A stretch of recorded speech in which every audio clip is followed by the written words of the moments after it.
Your fascial tissues are a living fluid system. It's not just some inert exoskeleton that you can bully around using hard tools. It's full of cells, it's full of fibroblasts, fasciocytes, telecytes, macrophages, and it needs to be respected as a living thing. Hard tools like lacrosse balls and golf balls and tennis balls, they tend to ignite the nervous system's muscle bracing response. Really, a body doesn't want to be poked by something that's harder than it.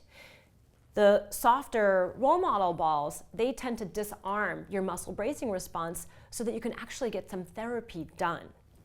The quartz ball in particular is extremely gushy and can go into some of the most sensitive areas of your body, like your guts, your throat, your chest, going close to viscera that your body wants to keep away from all manner of objects.